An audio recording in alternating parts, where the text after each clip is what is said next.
that we will understand what we are going to see in Daniel, and please help it to be committed to our memory, that we will not lose it, that these things will be evidences to our mind of how late time is and how much we need to prepare. So we thank you for the gift of your Holy Spirit, and we thank you for justification by faith that have made us righteous and perfect before you. Do give us the courage and strength to continue in this way. These mercies we ask in Jesus' holy name we pray. Amen. Turn the Bibles to Daniel chapter 20. Now the chapter that we are in, the chapter of Daniel that I am dealing with is Daniel chapter 8. Right? We are in currently Daniel chapter 8.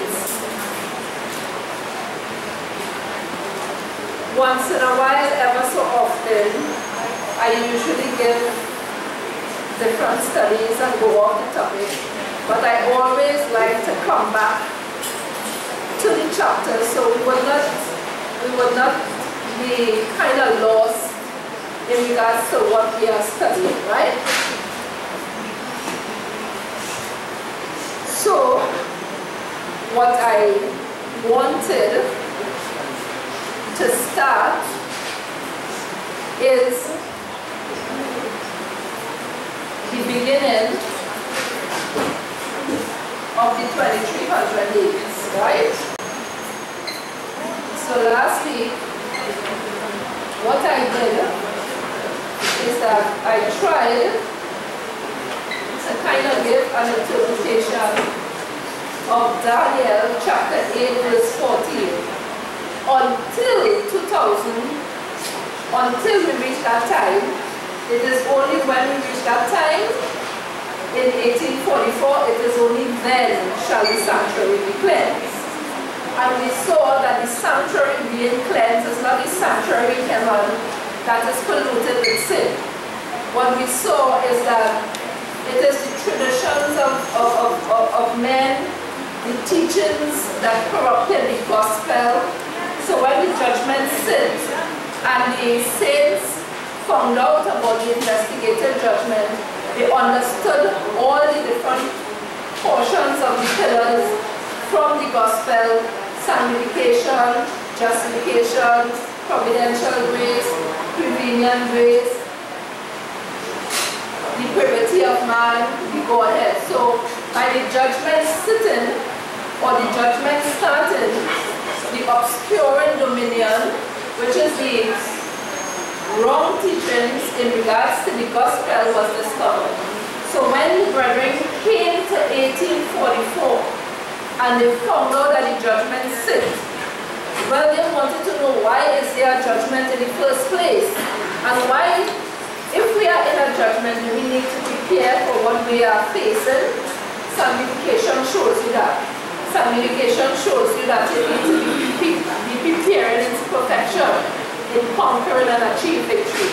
So when they understood about the investigative judgment, they will obviously come to find out sanctification, the preparation for the second coming of Christ, and they will also see what is the first work of sanctification, which is justification. They will also see the calling, how God called man, God provided for man, the purity of man, and also the Godhead. So, with William Miller and the brethren there coming to the understanding of 1844, they understood the whole gospel. Right? Now, Sister Dublin had asked me a question last week in regards to the 457, right? The 457. Now, it is not a dispute, right? But we need to understand what happened in 457. This understanding of this 457 that started in in the time of Ezra and Nehemiah was the starting of the great fort to build back Jerusalem that was destroyed. So you have to understand this carefully to come to this. And what we are going to do is that we are going to look at it here. Right? Now, in Daniel chapter 12, let's turn to Daniel chapter 12.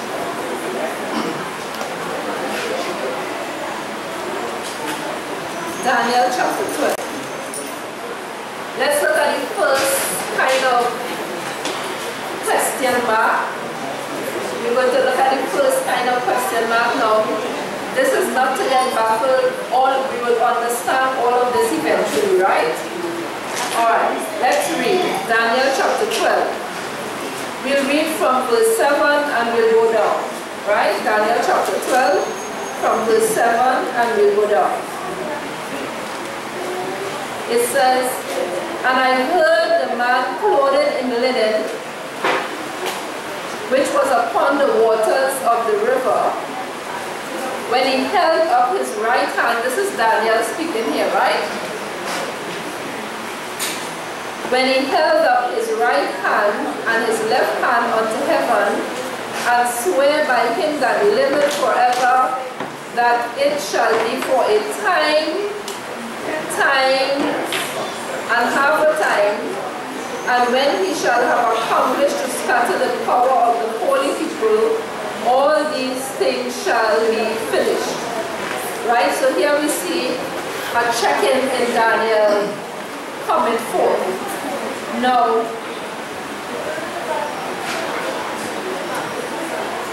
some of you might be familiar with it.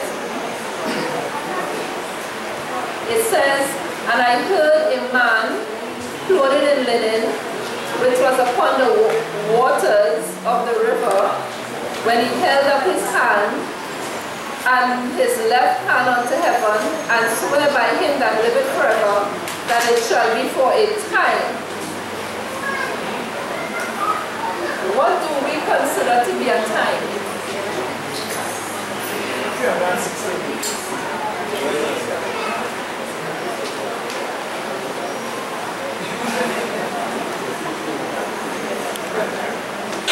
This is what we call a time.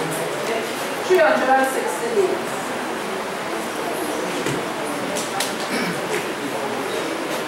And the Bible says that it shall be for a time, times.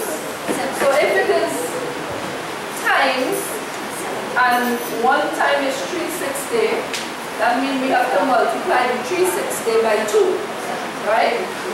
So the 360, I will just put it down twice so we'll be able to check it.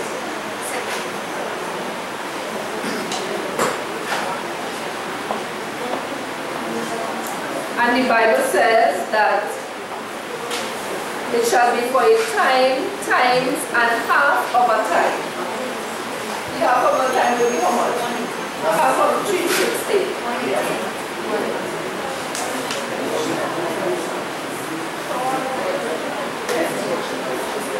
Right?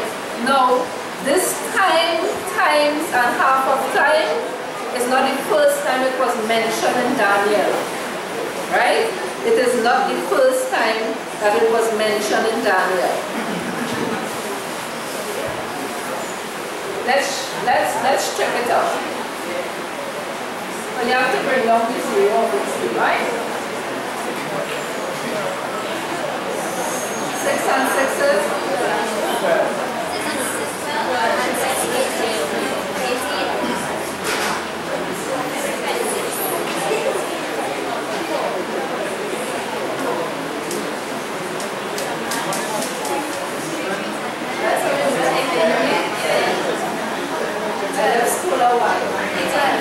Alright, so you added the 2 to the 1, that is 3, plus 3, 9, and 12. Look like something that we know about, right? 1,260 years takes place within this time. It started from 538 after Christ's birth, and it ended in 798 after Christ. Right? 1,260 years. Right? So you want to know why is it necessary that I go to all this checking. So let's go back to Daniel. Let's go back to Daniel.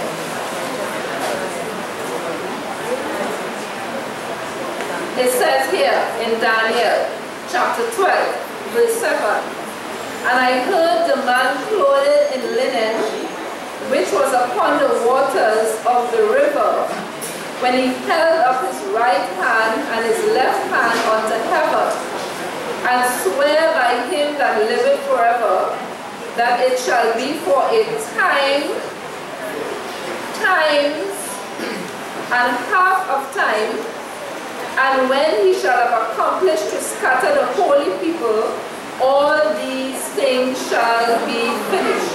So it means to say that it was given to someone, right, for a time, right, times and half a time to scatter the holy people. Who is the holy people? Who is the holy people? Who is the holy people? Are you a holy person? Do you have sin protection? Right. Who was the holy people at that point in time when the Bible is saying that he shall scatter the holy people? It was the Christians at that point in time, the Waldenses and different other Christians. What he did is that he persecuted, right, the holy people. The Bible says for a time, times, and half a time. That time, times, and half a time starts from 538 to 1798, just before 1844 came. But this 1844 here, right, came, or is spoken of in Daniel, that came about in a time called the time of the end. So, how does the Bible, or how does Daniel show that this 1844, what time it takes place? Daniel told us that when the times, and half of time come to an end, which comes in 1798, we are in something called the time of the end. Amen? So let me just write this for us. From 1798, okay? From 1798, we are in the year what? 2017. From 1798, we are in the time of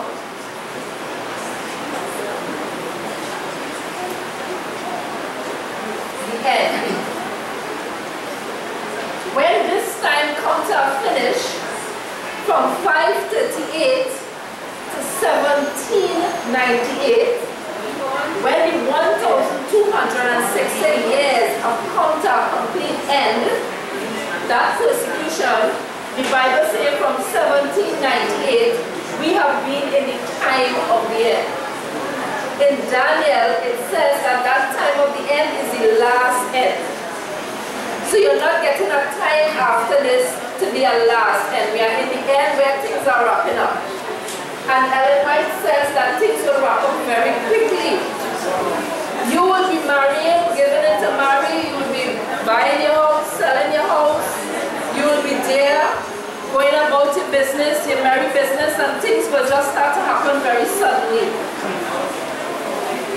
So that shows us that the time that we have now, the preparation that we have now, is to make sure that we prepare in the time of the end. Because from since 1798, we have been in the time of the end. Amen? Amen. Right.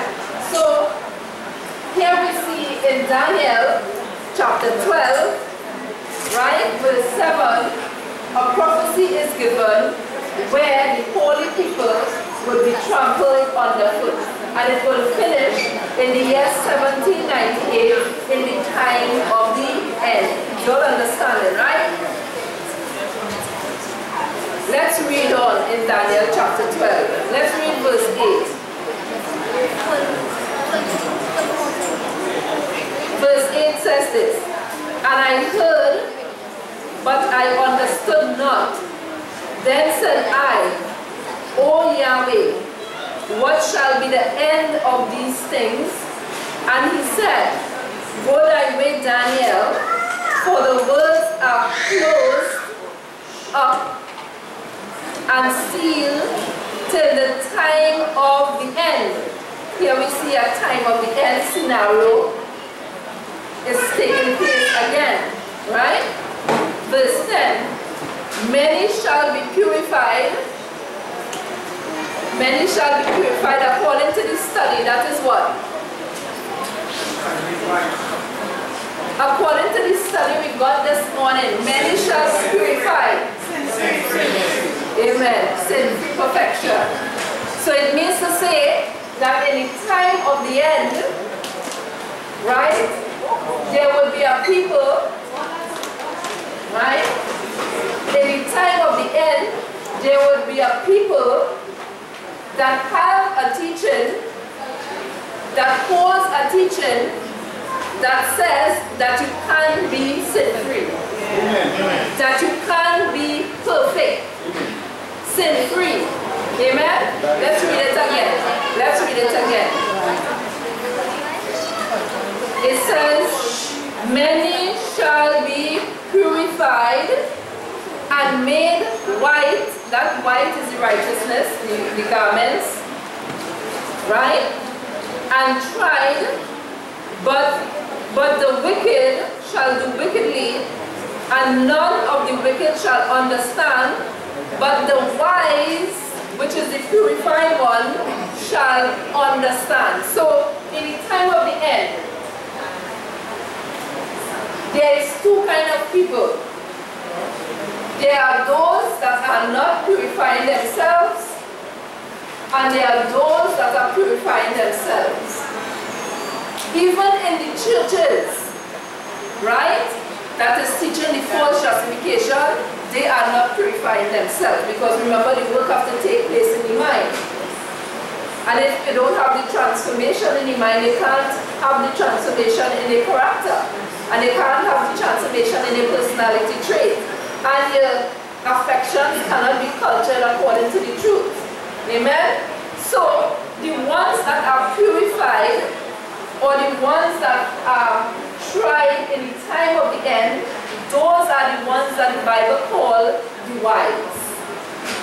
So if you have heard the truth, you have got the conviction from the Holy Spirit, you repented of your sins, you accepted the truth, and you're now here, Brother Simon, like myself, you are called wise.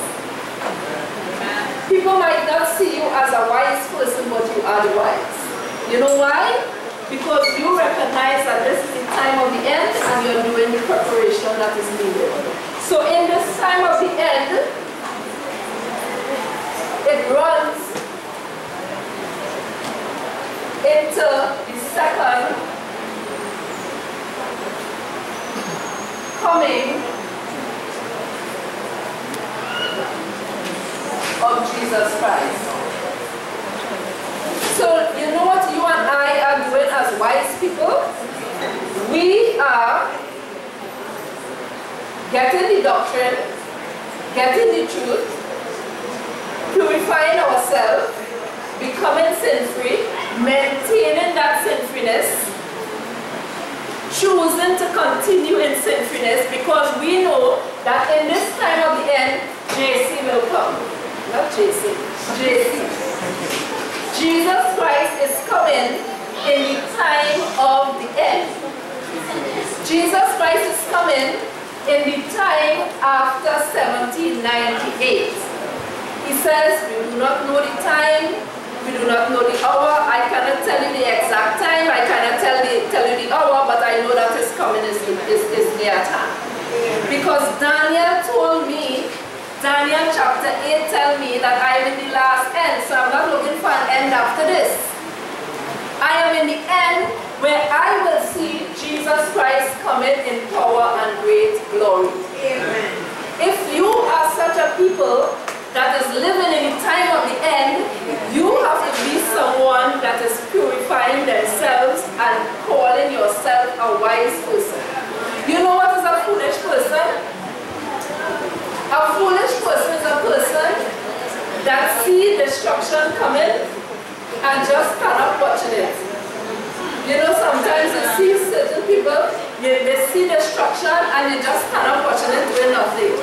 You and I understand that this is the time of the end. And because we are in the time of the end, we are doing something. So when God, who is merciful, calls us by convicting us of our sins and showing us his righteousness, what we did is that we repented, we accepted what God showed us, and we are justified and we are made wise.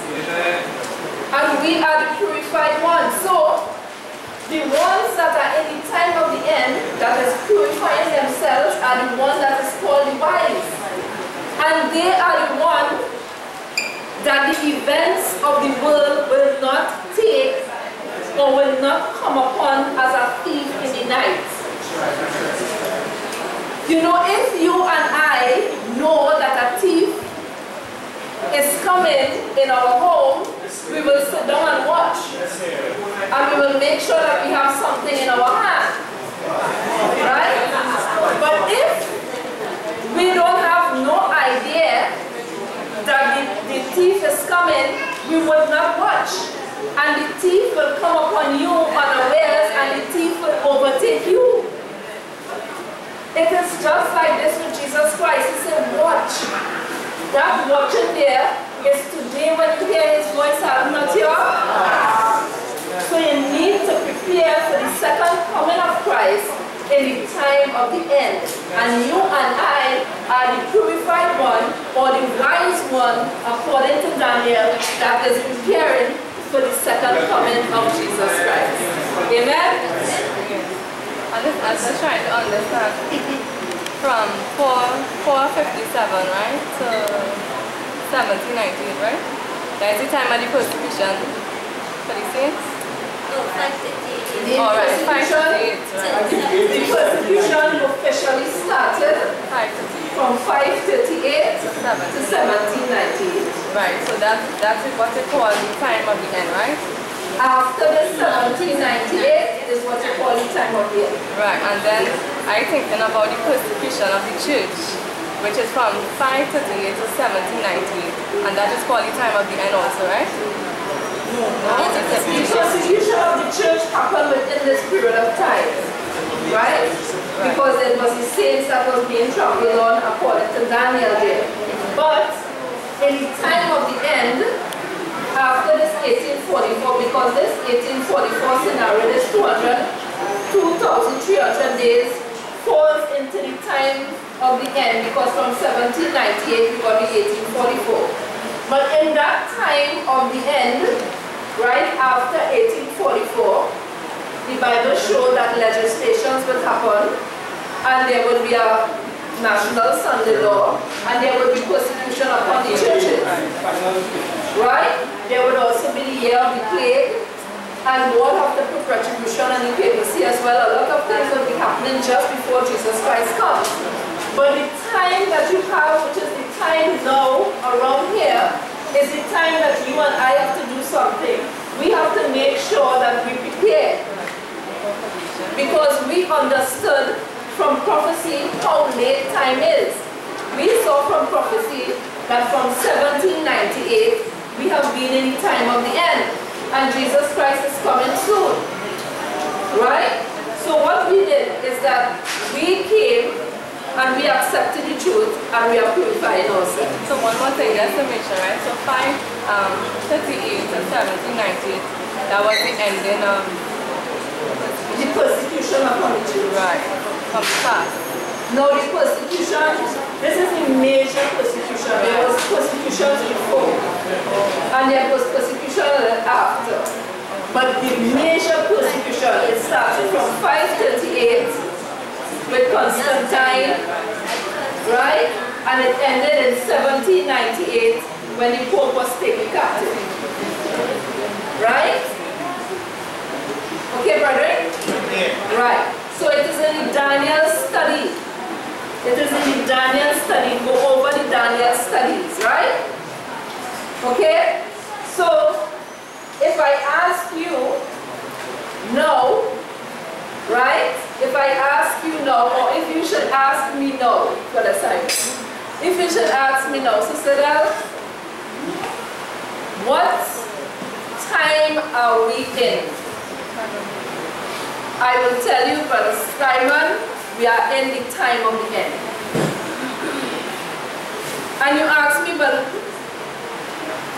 there are certain things that is happening, right? What am I to do in the time of the end? I ask you, I tell you, you have to purify yourself and you have to be sinful.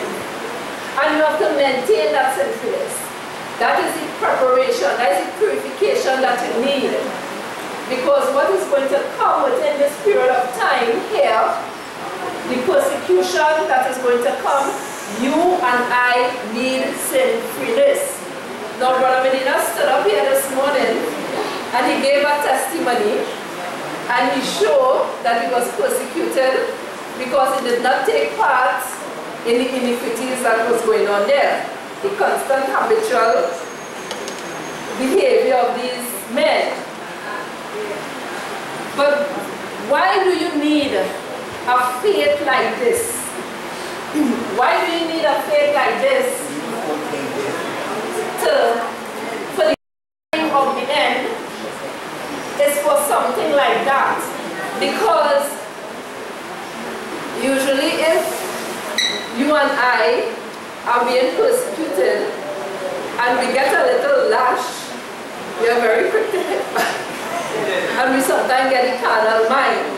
And they can't take lash and they don't want to take lash. And then too, there will be a lot of legislation against you buying and selling, buying goods, buying food. You will have to run. You will have to run from your family. You will have to run from your friends. A lot of people will sell you out. You'll be in the bush. You'll be running. You'll be dirty. You'll be smelly. You will have no perfume. All of this will happen in the time of the end. And you have to have a kind of faith or endurance to endure all of that. Now sometimes some of us, when we're hungry, we get kind of impatient because we need food. The time of preparation that is needed is important. You need to overcome certain things. So what God did is that the time that He called you and I, the particular time that He called you and I, and He said, you know what? Come out of the world of sin and follow me. The time that God showed you to come out of the world of sin to follow Him is the time that He thinks that you need to prepare. So He didn't call you by mistake. He didn't call you just because, you know, Jesse, Jason, Brother David. He didn't just call you like that. He called you at this time now. Today when you hear His voice, not your heart. He called you at this time now because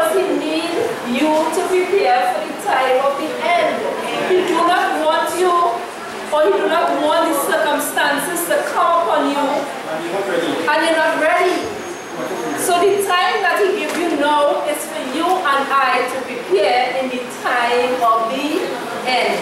Let's read Daniel again.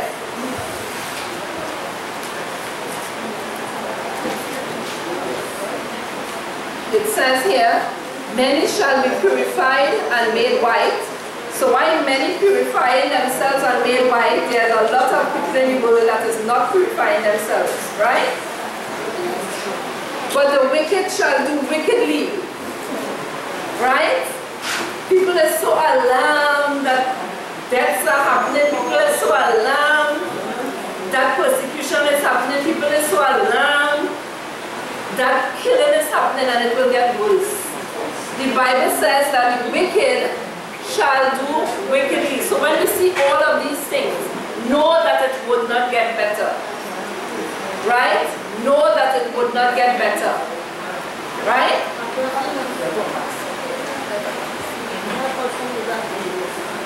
Right? So the wicked shall do wickedly, and none of the wicked shall understand.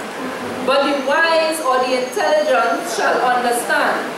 And from the time that the daily ministration or the daily sacrifice, did we talk about that last week? The daily ministration. And from the time that the daily ministration shall be taken away, and the abomination that maketh desolate shall set up, there shall be 1,290 days. 1,290 days.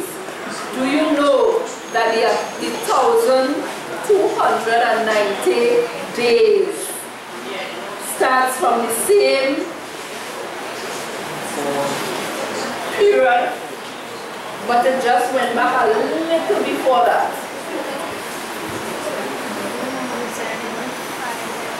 Instead of going from the 538, we start from 508.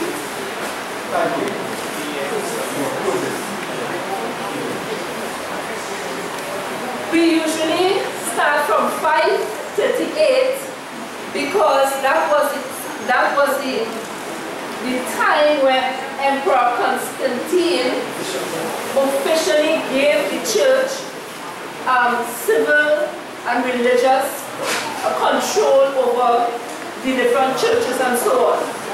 But when we're going back to 508, let me just do the check-in here. The 508, if we have 1798, right? We have 508. Right? We will be taking it away, obviously. Right? 8 from 8. 8 from 8. We bring down the what? 2. 1. It is 1,290 years. Let's read it back in the Bible. Let's read it back in the Bible.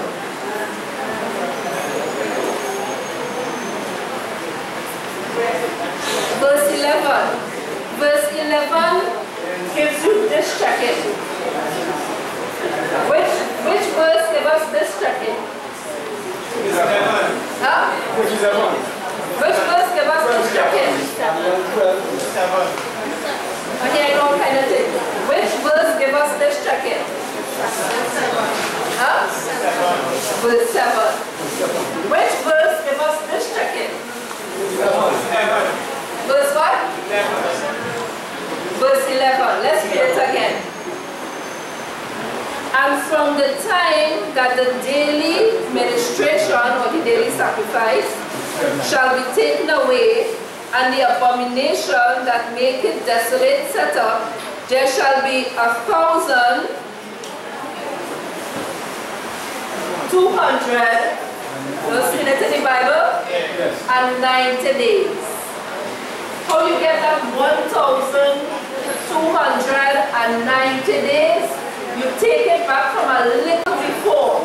So what you do is that you take the 508 and you take it away from the 1798 that starts in the time of the end, and you will get 1,290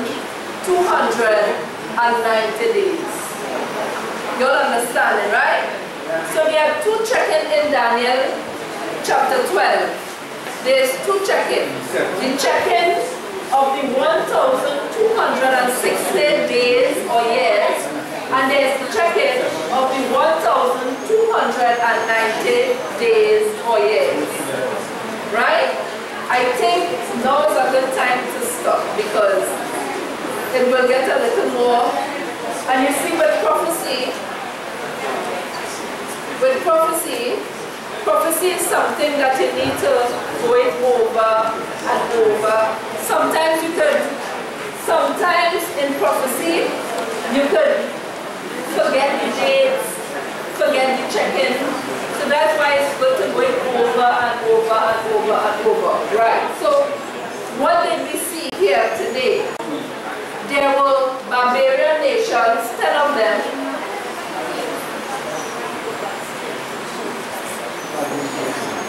And they were giving the Catholic Church a lot of problems.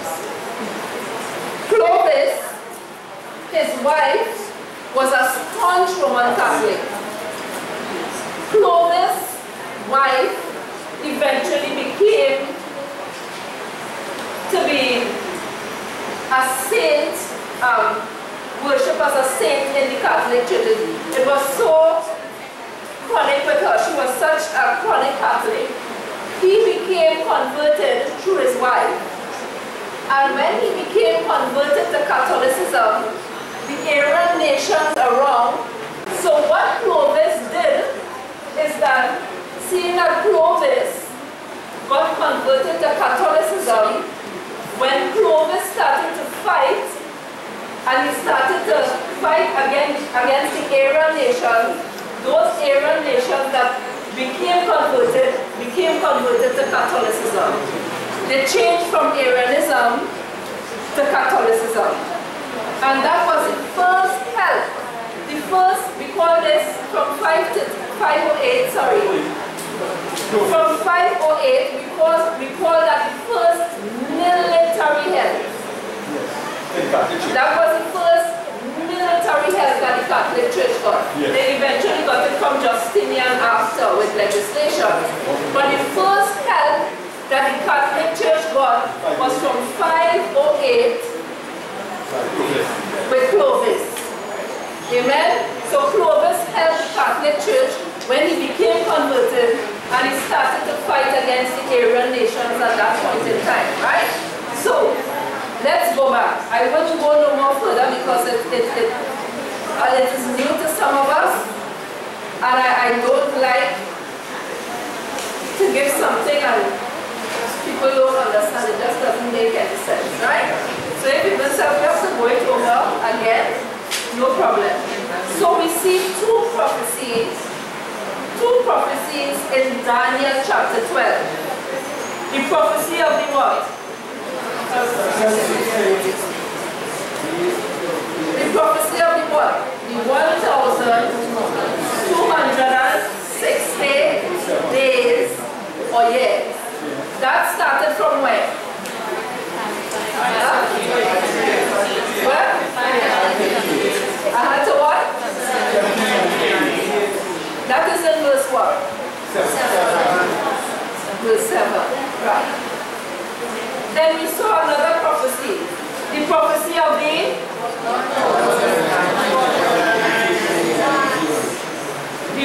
prophecy of the 1,290 days. That started from where? So what? From 1798. From that time, 1798, we are considered to be the what? Did the investigative judgment start in the time of the end?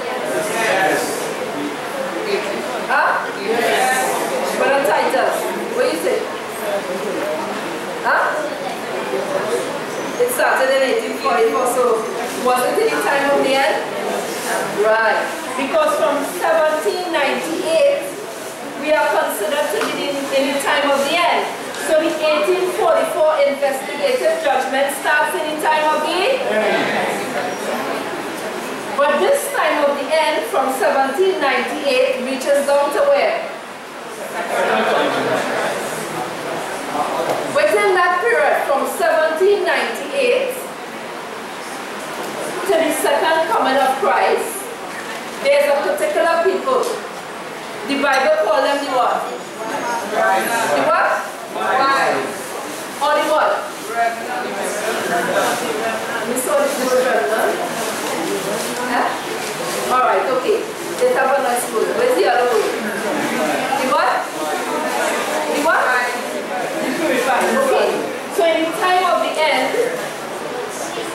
we have a set of people that is called the wise. Or they are called the what? Or they are called the what? Purified. Or they are called the what? Purified. They are called the purified. So in the time of the end, there's a people called the wise or the purified. If you are a purified person, are you justified? Yes. If you are a purified person, are you sanctified? Yes. If you are a purified person, when you are justified and you are sanctified, can you face an investigative judgment? Yes. You are the wise. You didn't know you were called the wise? What? God called you and I wise. We are not foolish. We are not the one that do wickedly. We are not the one that hear that Christ is coming in the time of the end and not doing any preparation. We are the wise. We recognize that Christ is coming in the time of the end, and what we are doing the preparation. Amen? So we don't want Christ to come as a thief in the night. We don't want when Christ comes that we are unprepared. We don't want when Christ comes we are in transgression. No, because we will be destroyed. Right? So we are in the time of the end where the wise are existing and where the intelligent is existing. Do you know you are intelligent? Listen. Huh? You know the Bible says that a person that is in sin is a fool? Huh? Do you know that the Bible calls them fools? Do you know that you are a wise or an intelligent person? Amen? The wise or the intelligent? Go back to verse 3, Daniel chapter 12, verse 3. This is the last text and then we go. Brilliant. Righteousness.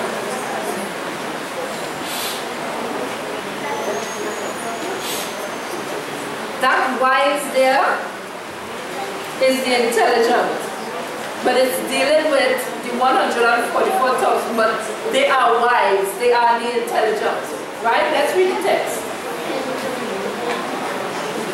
It says this, and they that be wise shall shine as the brightness of the firmament. Did the Bible say that you are a city set on a hill that cannot be hid? Yes. Does the Bible call the word of God the land of light? Yes. Did the Bible call the word of God the light of life? Yes. Yes. Right. So that means you have to shine the word of God in you, right? Amen. So the Bible says, and they that be wise shall shine as the brightness of the firmament, and they that turn many to righteousness as the stars forever and ever. So you have come to the Lord Jesus. Right? And you taste and you see that the Lord is good. So you go back by your mommy, right, mom? Or you go back by your brother,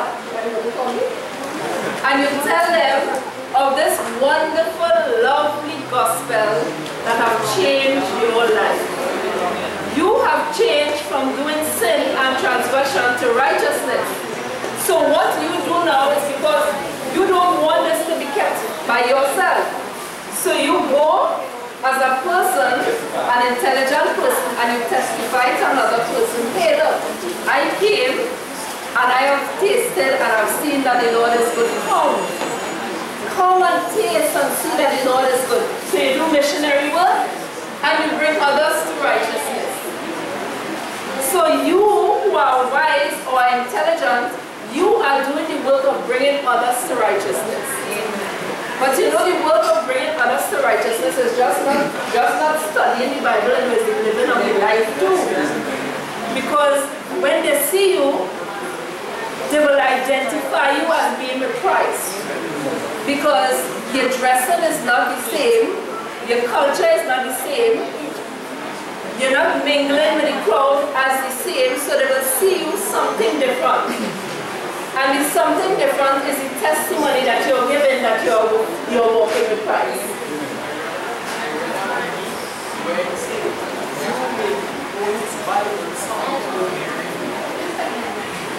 Brother Kobe said he read a quotation where it says that you might be the only Bible that someone may read. You know, men meet me in the street already and ask me about my long clothes. In those times, women never used to wear long clothes, and they used to compliment the sisters in church about the long clothes. And a Rasta guy, a harsh Rasta guy, stopped me and asked me why I always wearing long clothes. You know, so your testimony is be a testimony for the world. So you have come and you have seen that the Lord is good. You have tasted of the goodness of God. You call somebody and say, come and hear this man. Come and hear the word. Come and hear the truth. Come and see that the Lord is good. And you bringing that person to righteousness, that person will also be the wise or the intelligent. Amen? So, if you have come now, and you might not see a sign that Christ is coming, he said he will come as a thief. He's not going to give a sign, but he gave us a sign, eh? He said when certain legislation starts to pass, then you will know. Then you will know. He said, you know what? If you're on the rooftop, just flee from the city. Just flee from the city. Don't go to take money, don't go to take clothes, just flee from the city. And this will happen in the time of the end, unknown to you and I. So Christ will come in, Christ will be coming, and somebody will be getting married. Christ will be coming, and somebody will be doing their work as normal. Christ will be coming, and somebody will be shopping, buying, partying, and they that are not being prepared, he will come unto them as a thief in the night. So when Brother Medina showed us this morning that we need to be in perfection and we need to be sanctifying our souls, it is for the preparation of the time of the end. Amen? So you and I didn't come here by chance. God see that we need a chance of salvation. And the Bible says that you must make your calling and your election show. Right? So when you are called, your name went down in the book of life, you are supposed to make sure that you maintain that name there. By the grace of God. Amen? Choose to keep the love of God in your heart. Choose to abide in the love of God. Choose to overcome. Choose to be sin-free. Choose to maintain that sin-freeness. Choose to obey the law of God. Choose to do righteousness. Choose to glorify God. Choose to read your Bible. Choose to minister to someone. Choose to be a testimony. You have to make your calling and your election sure. Amen? So by the grace of God next week, we will touch a little bit more because the aim of the whole thing is to get back to 457, to go back to 1844, to see what happened in 1844. What happened in 1844 when the brethren was looking for Christ to come on the earth and he did not come. Amen? Amen? We are saying it, so you know what it is to preach to the whole world that Christ is coming and he never came? A lot of people sell out their house, sell out their cars, sell out their land, and prepare for Christ to come and he didn't come. That was a very bad disappointment for them. Terrible, terrible disappointment, you know. So by the grace of God, may we continue to have a sin-free week. Sometimes the church goes through a little period of rest. It goes through a little period of rest. And the rest there, what God does is that he feeds you with the word. But eventually after that rest, he brings a testing. And sometimes the testing happens singularly, sometimes with some of the brethren, and sometimes the testing happens on a church level. Do not be dismayed. Right? Keep the faith. God allowed these things to see what we are made of. So even though you're going through your little trials and it might be hard, and even though you're going through your little testing and it might be hard, and just recently we had a little testing as a church, God will make a way for you.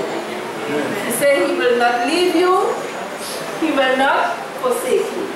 Amen? So by the grace of God, let us have a word of prayer and close up. Most kind and eternal Father in heaven, as we come before thee this afternoon, we are grateful, dear Father, to you for calling us as one of the wise, and for calling us as one of the intelligent, and for calling us as one of the purified. We thank you, dear Lord, that you have given us the right doctrine, the right understanding of the plan of salvation, that we can be purified. We are grateful, dear Father, that in Trinidad and Tobago, we have had a doctrine that can show us that we can be sin-free in this time of the end and prepare for your second coming. Please have mercy, dear Father, upon us in our preparation. Give us the gift of sincerity and love to you, to follow you. And help us, dear Father, that where we have sinned, we will truly forsake the idol values to them, that we will truly forsake the sins that so easily beset us, and that we, dear Father, will accept your righteousness. We will accept the faith, dear Father, that cleanses and washes us. And we pray, dear Father, that you will give us courage and strength to continue in this faith and prove, dear Father, that we can be a gold tried in the fire, and that we can be a faithful witness for you. Please help us this week by giving us abiding experience of sinfulness, and please help us, dear Father, that we will walk and talk and eat and do everything with you this week, having sweet communion. These mercies, dear Lord, we ask. In Jesus' holy and precious name we pray.